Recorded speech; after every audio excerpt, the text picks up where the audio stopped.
Olá, turma. Bom dia. Como é que vocês estão? Já estão bem acordados? Se não estão, ó, vamos tomar um café. Corre lá rapidinho, pega um café, pede pra mãe, tá? Toma esse cafezinho, vai ouvindo aí a aula, tá? Vai fazendo as correções, as quais eu havia combinado com vocês na última aula. A gente foi só conteúdo, tá? Hoje nós faremos só correções e atividades, beleza? Então vamos lá, preste atenção, eu vou lendo e vou explicando cada questão por questão, beleza? Nós iniciaremos, obviamente, pela página 37, tá? Página 37, que começa pela 8ª questão, tá bom? Então olha só. Muitos protozoários que vivem em água doce são capazes de eliminar em cerca de meia hora uma quantidade de água correspondente ao volume total da célula. Essa água absorvida por osmose é eliminada.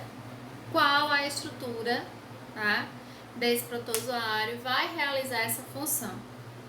Letra A. Pelo citostoma, local de entrada do alimento e saída da água, processo esse que equilibra a concentração interna com a externa. Letra B. Pelo vacúolo digestivo que, além de digerir os alimentos ingeridos, é responsável pelo bombeamento da água para fora. Letra C. Pelo vacúolo pulsátil, que tem como função manter o equilíbrio osmótico, pois esses protozoários vivem em meio hipotônico. O que seria um meio hipotônico? O meio hipotônico é que vai ter uma pouca concentração de sais, certo? É um meio hipotônico. Letra D. Pela membrana plasmática responsável pela osmose e pela eliminação de água por bombeamento em meio hipotônico. E aí?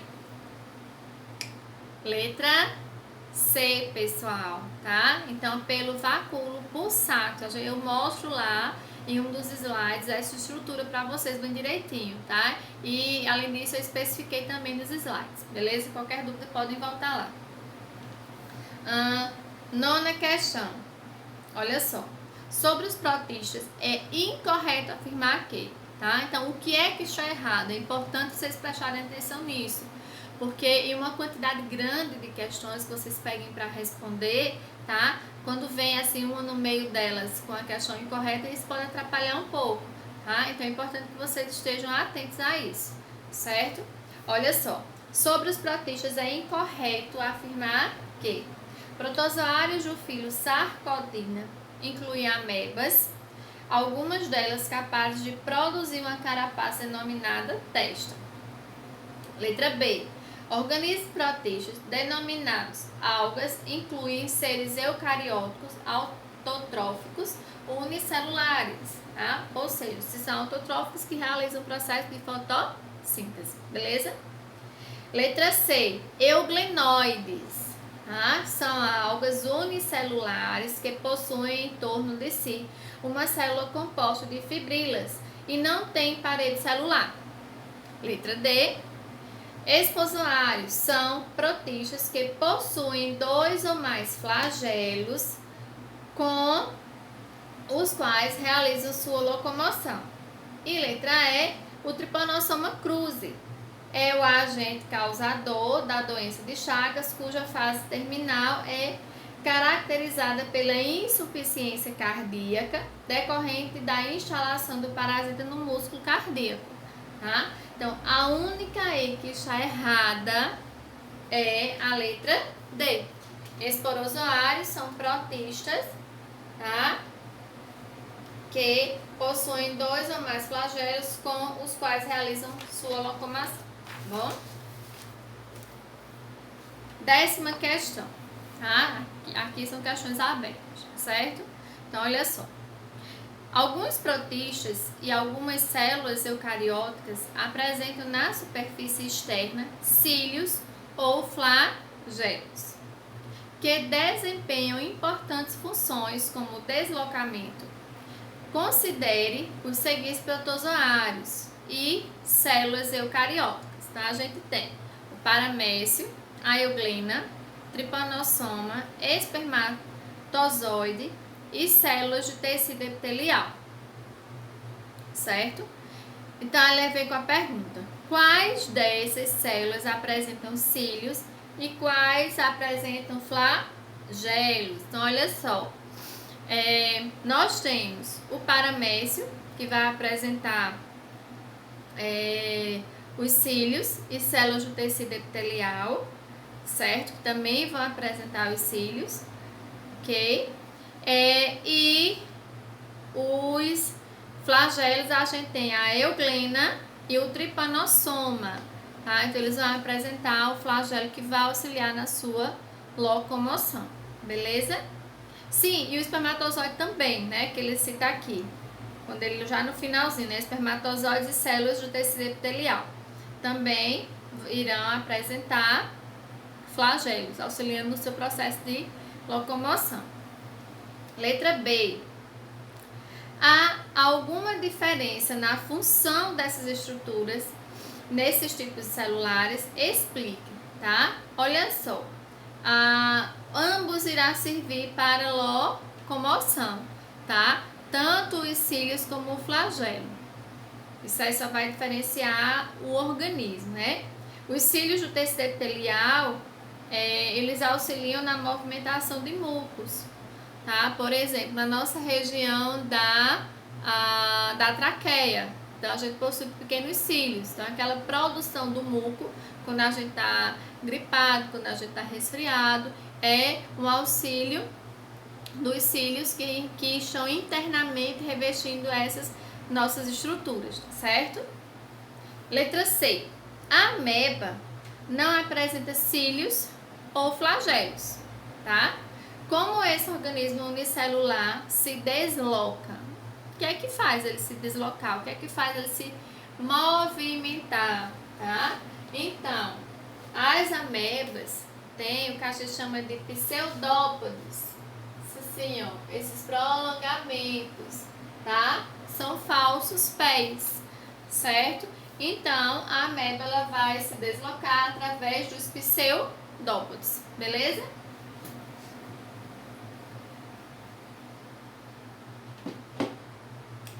E agora, vamos mais pra frente, tá? Essa próxima parte aqui do módulo de vocês, ele vai tratar daquela parte que fala das doenças, as protozooses, certo?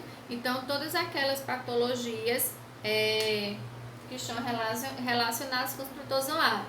É bem importante, tá? Então, tudo isso aqui eu apresentei para vocês lá nos slides, ok? Então, a prevenção, que aí a gente chama de profilaxia, certo?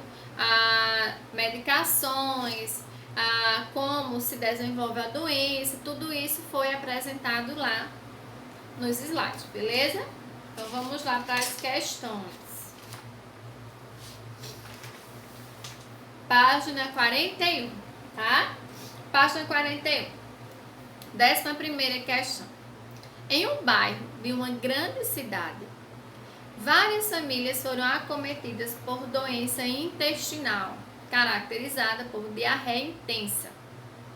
Após exames de fezes dos indivíduos afetados, o patógeno foi identificado como entamoeba histolítica. Nesse contexto, responda às questões propostas. Lembra que eu falei que nós temos a entamoeba coli, tá? Que é a entamoeba que é natural do nosso organismo, certo? Do nosso intestino. E temos a entamoeba histolítica. A entamoeba histolítica é aquela que é patogênica. Então, vejam bem, após exames de fezes dos indivíduos afetados, o patógeno foi identificado como entamoeba histolítica. Isso também mostra lá nos slides. Nesse contexto, responda as questões. Letra A. A que reino pertence o patógeno? Como é denominada a doença causada por ele?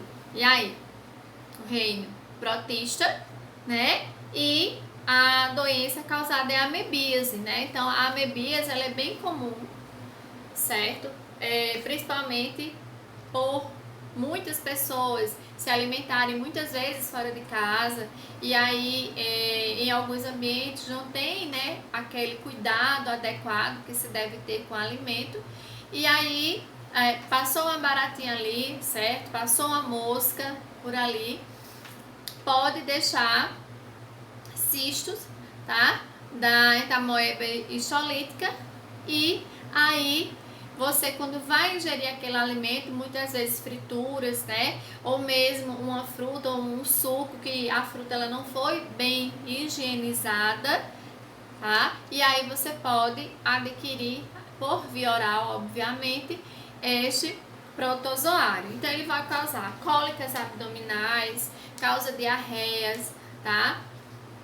Não é difícil de identificar a doença, certo? Não é uma doença extremamente grave, mas é uma doença que precisa ser tratada, certo? Ela é algo que vai estar ali, é um protozoário que vai estar ali, não é um ambiente natural e ele vai causar danos ao seu organismo, tá? Principalmente em crianças e em pessoas mais velhas, em pessoas de idade, em idosos. Então é importante que seja feito o tratamento bem direitinho. Não é muito comum, aliás, desculpa, não é muito normal você fazer o exame e não dar nenhum tipo de protozoário, certo? Principalmente quem em crianças e quem se alimenta fora. Então, o que pode acontecer? A pessoa pode ter coletado material, as fezes, tá? Que é o material utilizado para realizar o exame, pode ter coletado de forma errada. Eu expliquei isso nos slides, vou explicar novamente. Então, tem lá o cocôzinho, você fez o cocôzinho, certo? Então, esse cocôzinho, digamos que ele esteja contaminado, tá? Você pega lá o potinho, é um potinho pequeno, minha gente. Não precisa ser um pote grande, pelo amor de Deus. É um potinho pequeno, certo? Você pega lá no laboratório ou então compra na farmácia, tá? E aí, com a paletinha, com a colherzinha que vem lá do laboratório, certo? Com a colherzinha que vem lá do laboratório, você vai retirar, ó, um pedacinho de um canto, um pedacinho de outro, um pedacinho de outro, um pedacinho de outro. Pedacinhos, tá? E você vai pôr aqui no recipiente e tampá-lo. E aí vai levar ao laboratório para que seja analisado, tá? O que acontece? Essa forma tem mais chances de você pegar algum protozoário, algum ovinho de protozoário que esteja aqui, tá? Do que você pegar um pedaço. Pode acontecer de você pegar um pedaço que não tinha nada. Então aí vai dar um falso negativo nesse exame, ok? Então é importante ter esse conhecimento de como coletar as suas fezes, tá? Ó, do seu filho, futuramente, né? Do seu irmão, quem ama aí muitos irmãos e vai lá ajudar a mãe a coletar o cocôzinho para realizar o exame, tá? Isso é ciência, gente, isso é biologia, certo? Falar de cocô. Aí, vamos lá. Olha só, letra B. Quais medidas profiláticas, olha só que nome lindo, né? Biologia sempre tem nomes lindos. Profiláticas está se referindo a prevenção, profilaxia, prevenção, medidas profiláticas, medidas preventivas, beleza? Então, olha só, quais medidas profiláticas devem ser recomendadas para prevenir essa doença? Por que tais medidas? Olha só, pessoal, essa aqui tá bem fácil, né? Se é um tipo de doença, um tipo de patologia que você pega através da ingestão, né? De alimentos contaminados ou mesmo a sua mão. Então aí vai estar relacionado com a higiene pessoal, certo?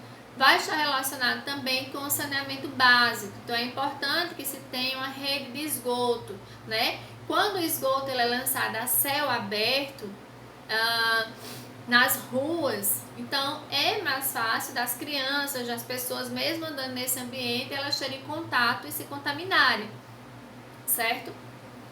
Então, a higiene, o saneamento básico, a higienização dos alimentos, tá? Evitar comer frituras, comer verduras fora de casa, tá? Por exemplo, o alface, tá? Ele não pode ter sido antes de ir ali para as bandejas do restaurante, talvez eles não tenham higienizado adequadamente. Então, é uma forma de prevenção, até porque, né, você não come fora de casa todos os dias. Então, vai fazendo essa variação de alimento para você tentar ter essas medidas de profilaxia, essas medidas profiláticas. Tá? Acredito que eu tenha ajudado a responder, beleza? 12ª questão. Olha só. Ao longo do primeiro semestre de 2004, jornais e estações de rádio e TV do interior do estado de São Paulo noticiaram o aumento de casos de cães que apresentaram resultado positivo para os testes de detecção do agente causador da leishmaniose. Aí nós temos, em alguns municípios foram confirmados casos de leishmaniose humana. Em algumas cidades, o combate à epidemia foi feito pela eliminação dos cães infectados. A que reino e filo pertence o organismo causador da leishmaniose? E aí eu respondi aqui para vocês porque ela é um pouquinho maior, tá? Então, o organismo causador da leishmaniose pertence ao reino protista, o reino qual a gente está estudando, certo? E ao filo Mastigófora, ok? Então, pertence ao reino protista e ao filo Mastigófora, beleza? Letra B. Como se transmite a doença e por que os cães infectados representam perigo ao homem, tá? Então, olha só, a leishmaniose é transmitida ao ser humano pela picada de mosquitos, tá? Os flebotomíneos do gênero Lutisomia, que é o mosquito palha. Vocês podem pôr aí na internet, vocês vão ver a foto dele. Os cães atuam, olha só, como hospedeiro desse protozoário. Então, ele vai fazer moradia lá, tá? Beleza? Atividades complementares, pessoal. Vamos lá? Em relação ao reino protista, é correto afirmar que, número 1, as algas são os principais componentes do fitoplâncton e realizam a maior parte da fotossíntese global. E aí, está correto, verdadeiro ou falso? Verdadeiro, tá? Então, eles fazem parte do fitoplâncton, sim, e são responsáveis pela maior parte do processo de fotossíntese, beleza? 2. O paramécio é um protozoário de água doce, que é hipertônico em relação ao meio externo. A água que entra nele por osmose poderia provocar a ruptura de sua membrana plasmática. Isto não ocorre devido à presença de uma parede celular de quitina que impermeabiliza a ruptura da célula. Está errado, pessoal. Falso. Terceira questão. As amebas e as euglenas são protozoários de vida livre. Outros protozoários são parasitas, tais como a entamoeba bistolítica e o Trypanosoma cruzi. Falso. 4. Os protistas são organismos unicelulares desprovidos de sistema de organelas citoplasmáticos, podendo ser organismos autotróficos e heterotróficos. Também tá falso. Beleza? E a última, vou até fechar aqui que eu esqueci, pessoal, para que vocês possam copiar, caso alguém ainda tenha dúvida, né? Até por conta dos termos utilizados, certo? Segunda e última questão. Compare um protozoário, por exemplo, um paramécio, com uma célula epidérmica de metazoários, animal multicelular, quanto à complexidade, ao número de organelas e à especialização, ou seja, quanto é capaz de desempenhar uma função específica. A relação correta é que a célula do, e aí? A relação correta é que a célula do, vamos lá? Protozoário é menos complexa, possui menos organelas e menos especializada do que o do metazoário. Ou B, protozoário é mais complexa, possui mais organelas, porém é menos especializada do que a do metazoário. C, protozoário é mais complexa, possui menos organelas e é mais especializada do que a do metazoário. D, metazoário é mais complexa, porém possui menos organelas e é menos especializada do que a do protozoário. Ou letra E, metazoário é mais complexa, possui mais organelas, porém é menos especializada do que o protozoário. E aí?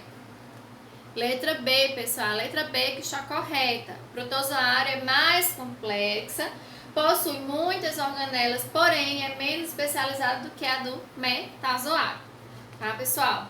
Então aqui a gente conclui as nossas correções e eu vou deixar para vocês, tá?